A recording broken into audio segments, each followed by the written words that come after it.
Hello students, आज हम लोग कुछ न्यूमेरिकल प्रॉब्लम्स टेकअप करेंगे फ्रॉम लेंसेज।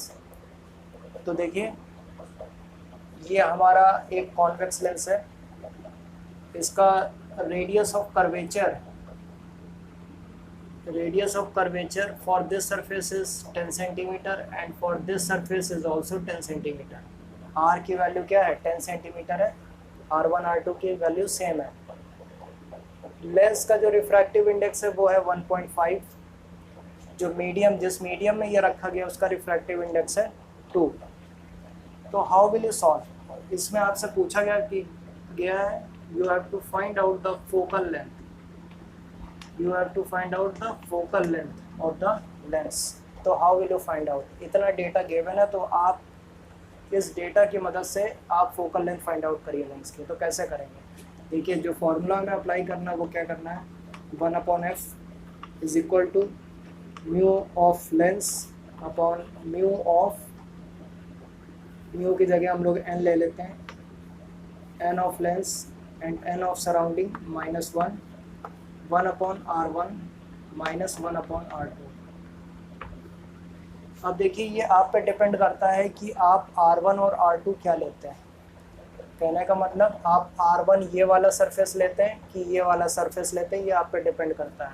वो इस बात पे डिपेंड करता है कि आप इंसिडेंट रे किस डायरेक्शन से गिरा रहे हैं। आप लेफ़्ट से गिरा रहे हैं या राइट से गिरा रहे हैं। अगर आप लेफ़्ट से गिरा रहे हैं तो आपके लिए R1 ये हो जाएगा। अगर आप राइट से गिरा रहे हैं तो आपके लिए R1 ये हो जाएगा, ठीक है, और ये R2 हो जाएगा। क्लियर है? तो देखिए, 1/f, लेंस का रिफ्रैक्टिव इंडेक्स क्या है? 1.5। सराउंडिंग का रिफ्रैक्टिव इंडेक्स क्या है? 2 -1। अब देखिए, मैं इंसिडेंट रेज डायरेक्शन से गिरा रहा हूँ तो अब मेरे लिए R1 वैल्यू ये हो जाएगी। तो R1 क्या हो जाएगा? 10 सेंटीमीटर। और इंसिडेंट लाइट की डायरेक्शन में ये वाला सरफेस है तो इसका रेडियस ऑफ कर्वेचर इधर की तरफ, ठीक है, तो प्लस में होगा, +10।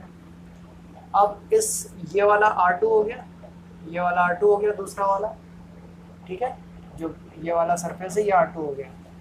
तो इसका रेडियस ऑफ कर्वेचर इधर होगा, ठीक है। तो यानी कि इंसिडेंट लाइट ऐसे आ रही, we are moving in this direction, तो माइनस में, तो ये -10 हो गया। तो माइनस माइनस बिकम्स प्लस। तो इसको सॉल्व करेंगे आप तो देखिए फोकल लेंथ क्या आती है। तो ये 15/20 हो जाएगा, 5 3 15, 5 4 20 -1, ये 2/10। इसको फर्दर सॉल्व करेंगे तो ये -1/4 इंटू 2/10, तो 2 1 2 2 2 4। तो ये क्या आ गया? -1/20। तो फोकल लेंथ क्या आ गई? -20,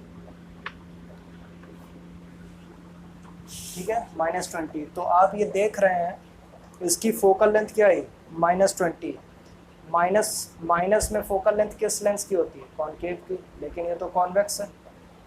तो आप ये इस न्यूमेरिकल से देख सकते हैं कि जो फोकल लेंथ होती है लेंस की वो मीडियम पे डिपेंड करती है। It depends on the refractive index of the medium, ठीक है। तो यहाँ पे मीडियम ज़्यादा रिफ्रैक्टिव इंडेक्स का था तो फोकल लेंथ क्या आ गई?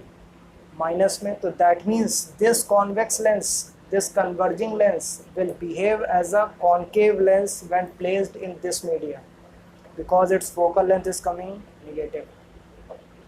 Clear to you? तो कुछ पार्ट हमारा फिज़िक्स में यही होता है कि कुछ पार्ट हमारा थ्योरी क्लियर करती है, बाकी का जो कॉन्सेप्ट होता है वो न्यूमेरिकल से क्लियर होता है।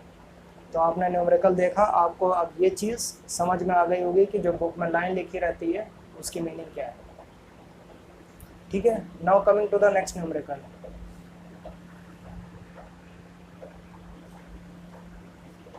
नाउ स्टूडेंट्स, ये हमारा नेक्स्ट न्यूमेरिकल है। ये एक लेंस है जिसका ये वाला जो सरफेस है ये कॉनकेव है और ये वाला जो सरफेस है ये स्ट्रेट है, एकदम फ्लैट, इसमें कोई भी कर्व नहीं है, ठीक है, एकदम स्ट्रेट लाइन से शो करा गया है, यानी ये पूरा सरफेस प्लेन है, ठीक। ये लेंस किस मीडियम में रखा गया है? जिसका रिफ्रैक्टिव इंडेक्स 1.5 है दोनों तरफ, ठीक है। इसका रेडियस ऑफ कर्वेचर की वैल्यू है 10 सेंटीमीटर और ये वाला सरफेस पूरा प्लेन है। लेंस का जो रिफ्रैक्टिव इंडेक्स वो है 2। लेंस का रिफ्रैक्टिव इंडेक्स क्या है 2। You have to find out the focal length. इसको खुद से अपने आप एक बार ट्राई करिए, बताइए आंसर क्या है। स्क्रीन पॉज कर दीजिए और सोल्यूशन करिए। 1/f is equal to mu n of lens n of surrounding minus 1/r1 plus -1/r2।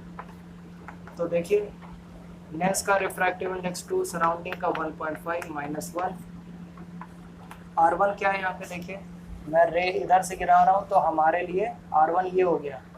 तो ये कर्वेचर ऐसे है तो रेडियस ऑफ कर्वेचर इधर, तो -10 अपोजिट डायरेक्शन में माइनस। अब ये R2 हो गया प्लेन सरफेस, इसके लिए क्या होगा रेडियस ऑफ कर्वेचर इन्फिनिटी। ये तो प्लेन है ना, इसमें कोई कर्व नहीं है, ये एकदम प्लेन है तो इसका क्या हो गया इन्फिनिटी। तो यहाँ से पॉइंट हटा, यहाँ पे 0 आया, 5 3 ज़ा 15, 5 4 ज़ा 20, तो ये 1/3 इंटू -10, तो ये क्या आ गया -1/30, यानी फोकल लेंथ क्या आ गई -30 सेंटीमीटर, -30 सेंटीमीटर। ठीक है, क्या आ गई -30 सेंटीमीटर। क्लियर है।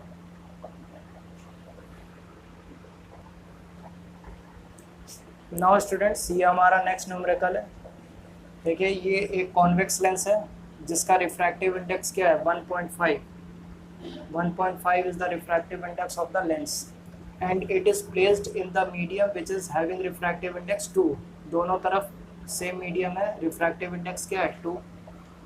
इसका ये वाला surface 10 centimetre, radius of curvature ये वाले सरफेस का 20 सेंटीमीटर, और एक ऑब्जेक्ट है वो, उसको प्लेस करा गया है लेंस से 40 सेंटीमीटर दिस साइड।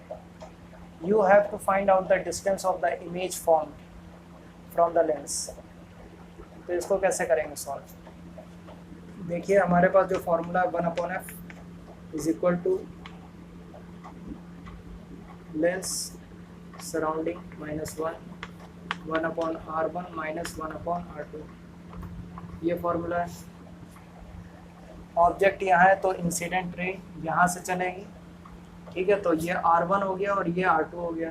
ठीक है, तो 1/f क्या लिख सकते हैं हम लोग 1/v माइनस 1/u, तो 1/v माइनस, अब देखिए यहाँ पे u क्या होगा -40 इस तरीके से, तो माइनस माइनस बिकम्स प्लस, तो ये प्लस हो गया। लेंस का क्या है 1.5, सराउंडिंग का क्या है 2 -1, रेडियस ऑफ कर्वेचर देखिए इसका क्या होगा +10 और इसका क्या होगा माइनस यानी कि +20।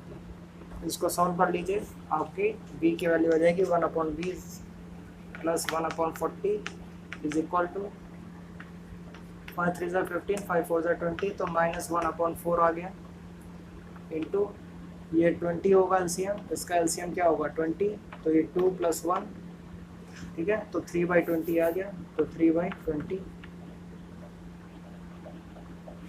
ये क्या आ गया -3/80, ये उधर जाएगा, तो 1/v इज इक्वल टू -3/80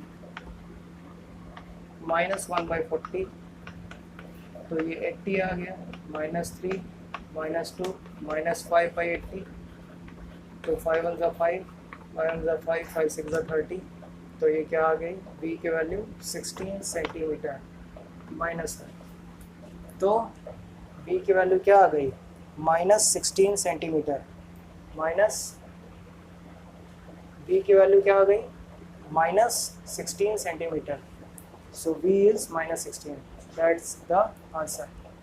ठीक है, क्लियर हो गया कैसे सॉल्व करना है, नोट इट डाउन।